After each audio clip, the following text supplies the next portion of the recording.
नमस्कार, सिंधीज किचनमध्ये तुम्हा सर्वांचं मनापासून खूप खूप स्वागत। आज मी तुम्हाला मोदकाची रेसिपी दाखवणार आहे। तर ही आज मोदकाची रेसिपी पूर्णपणे पारंपरिक पद्धतीची असणार आहे। तर चला मग आपल्या रेसिपीला सुरुवात करूया। त्यासाठी मी इथे किसून घेतलेलं ओलं खोबरं आहे, हे बारीक चिरलेलं गूळ आहे आणि ह्या वाटीमध्ये वेलची आहे। त्यानंतर सर्वात प्रथम या टोपामध्ये किसून घेतलेलं ओलं खोबरं टाकून घेऊयात। किसून घेतलेलं ओलं खोबरं टाकल्यानंतर आता यामध्ये गूळ टाकूयात। गूळ टाकल्यानंतर आता यात वेलची पावडर टाकूयात। ही वेलची पावडर मी आधी मिक्सरला लावून वेलची बारीक करून घेतली होती आणि त्या वेलचीमध्ये जराशी साखर टाकून त्याची ही पावडर तयार केली। तर आता वेलची पावडर टाकल्यानंतर आता हे आपण ढवळून घेऊयात। ढवळता आता आपण ह्यामध्ये चिमूटभर मीठ टाकून घेऊयात, म्हणजे या आपल्या सारणाला जराशी चवसुद्धा येईल। त्यानंतर आता हे आपण परत ढवळून घेऊयात। तुम्ही ते पाहू शकता, हळूहळू आपल्या खोबऱ्याचा सुद्धा रंग बदलत जात आहे।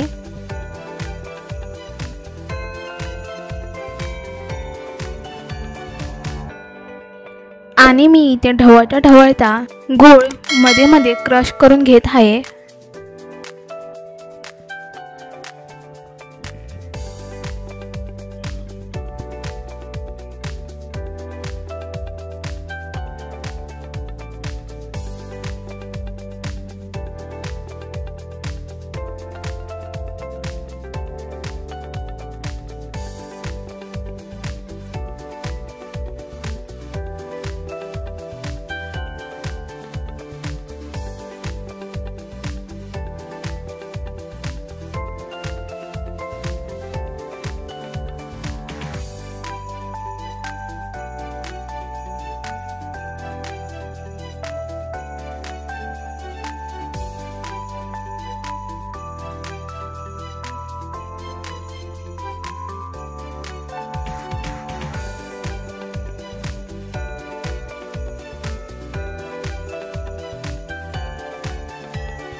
त्यानंतर ढवळून आपलं सारण इथे रेडी झालेलं आहे, हे तुम्ही सुद्धा पाहू शकता इथे। त्यानंतर मोदकाचं पीठ तयार करण्यासाठी मी इथे एका वाटीमध्ये तांदळाचं पीठ घेतलेलं आहे आणि त्याचबरोबर दुसऱ्या वाटीमध्ये पाणी घेतलेलं आहे।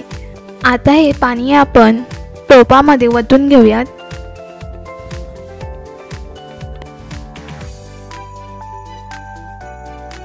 पाणी ओतल्यानंतर ह्यामध्ये थोडंसं मीठ टाकायचं आहे आपल्याला। मीठ टाकल्यानंतर आता ह्या पाण्याला उकळी येईपर्यंत वाट पाहायची आहे आपल्याला।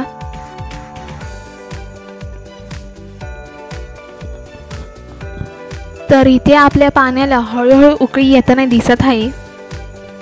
तर आता ह्यामध्ये मी तांदळाचं पीठ टाकते। तांदळाचं पीठ टाकल्यानंतर आता हे मी ढवळून घेते ह्या पद्धतीने।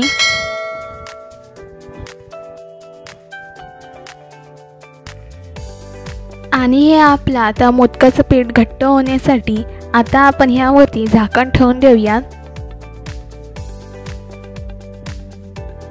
त्यानंतर आता आपण झाकण ओपन करून पाहूयात की आपल्या मोदकाचं पीठ घट्ट झालं आहे की नाही ते। तर इथे तुम्ही पाहू शकता आपलं मोदकाचं पीठ घट्ट झालेलं आहे छानपैकी। तर आता हे पीठ मी एका परातीमध्ये वतून घेते। तर इथे तुम्ही पाहू शकता आपलं आता मोदक करण्यासाठी पीठ रेडी झालेलं आहे। आणि त्याचबरोबर मी इथे हळदीची पाने सुद्धा घेतलेली आहे मोदकासाठी। ही हळदीची पाने तुम्हाला मार्केटमध्ये सहज मिळून जातील आणि ह्या हळदीच्या पाण्याने आपल्या मोदकाला चांगली चव सुद्धा येणार आहे। त्यानंतर जे आपण आधी मोदकासाठी पीठ तयार केलेलं होतं ते आता आपण मळून घेऊयात। त्यानंतर तुम्ही इथे लक्षात ठेवा की पीठ मळताना इथे पाण्याचा वापर अजिबात करायचा नाही आहे आपल्याला। इथे फक्त तेलाचाच वापर करायचा आहे आणि हे तेल मी हातात जरासं घेतलं होतं, त्यानंतर मी पीठ मळायला सुरुवात केलं होतं।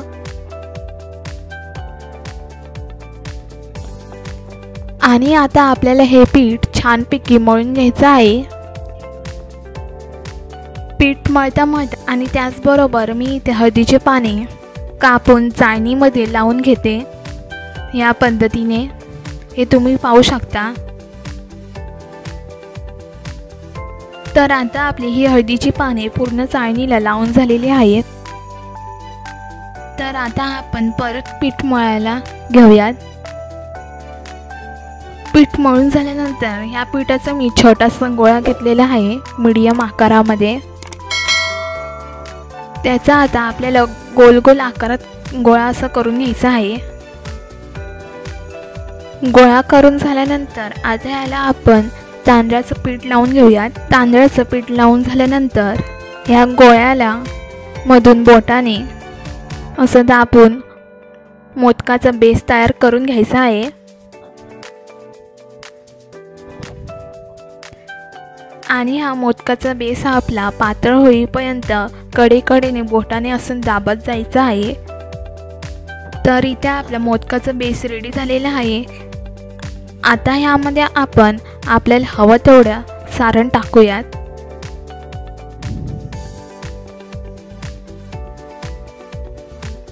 सारण टाकून झाल्यानंतर आता आपण ह्याच्या प्लेटी काढून घेऊयात।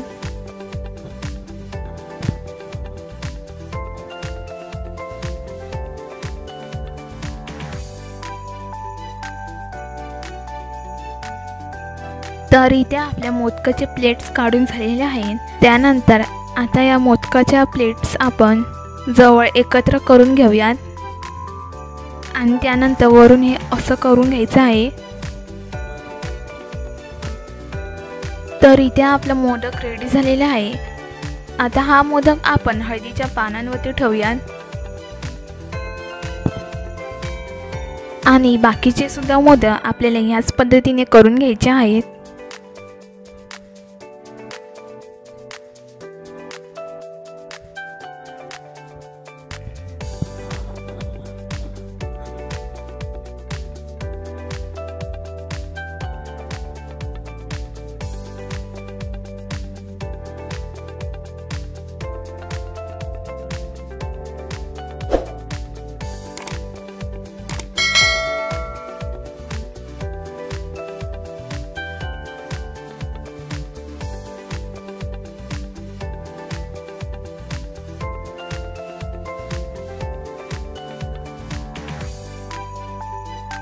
तर तुम्ही इथे पाहू शकता की मोदक करून झाल्यानंतर मी ते असं हाताने आकार देत आहे। आकार देऊन झाल्यानंतर आता हा मोदक आपण हळदीच्या पानांवरती ठेवून देऊयात। तर ह्या पद्धतीने आपले सगळे मोदक बनवून रेडी झालेले आहेत। तर हे मोदक आता आपण वाफेवरती शिजवून घेऊयात। मोदक शिजवण्यासाठी सर्वप्रथम मी आधी टोपामध्ये पाणी घेतलेले आहे आणि आता त्या टोपावरती चाळण ठेवायची आहे। चाळण ठेवल्यानंतर आता या मोदकांवरती हळदीची पानं ठेवूयात।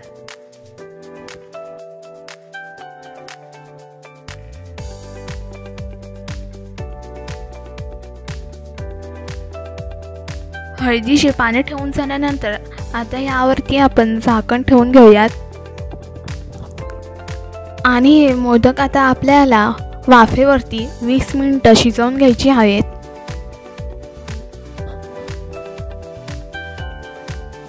त्यानंतर आता आपण झाकण ओपन करून पाहूयात की आपले मोदक शिजून रेडी झालेत की नाही ते। आता आपले मोदक इथे मस्तपैकी रेडी झालेले आहेत आणि इथे आपल्या हळदीच्या पानांचा सुद्धा सुगंध सुटलेला आहे। तर इथे आपले मोदक शिजून रेडी झालेले आहेत, हे तुम्ही सुद्धा पाहू शकता। तर मित्रांनो, या पद्धतीची रेसिपी तुम्ही घरी बनवून जरूर ट्राय करून बघा। कशी झाली हे आम्हाला कमेंट बॉक्समधून नक्कीच कळवा। आणि जर तुम्ही आमच्या चॅनलवरती नवीन असाल तर आमच्या चॅनलला सबस्क्राईब करा, लाईक करा, कमेंट करा आणि व्हिडिओ आवडल्यास शेअर करायला विसरू नका.